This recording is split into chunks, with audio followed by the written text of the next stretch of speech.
பஞ்சாயதனம் என்ற பூஜை முறையை ஆதிசங்கரர் நிறுவினார். சூரியன், சக்தி, பெருமாள், விநாயகர், சிவன் ஆக 5 கடவுள்களையும் ஒருங்கே வழிபடுவது. இந்த வழிபாட்டினால் ஆரோக்கியம், எதையும் தாக்கும் சக்தி, ஞானம், தடையின்மை, ஐஸ்வர்யம் நமக்கு ஒருங்கே கிடைக்கும். மேலும் ஷண்மதம் என்ற ஒரு அமைப்பை ஏற்படுத்தி முருகப்பெருமானை அதில் இணைத்துள்ளார்.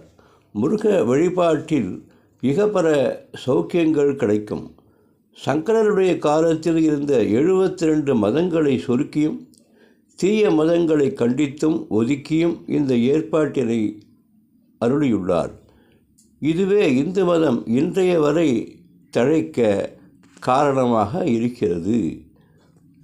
ஜெய ஜெய சங்கர ஹர ஹர சங்கர. சதாசிவ சமாரம்பாம் சங்கராச்சாரிய மத்தியமாம் அஸ்மத் ஆச்சாரிய பர்யந்தாம் வந்தே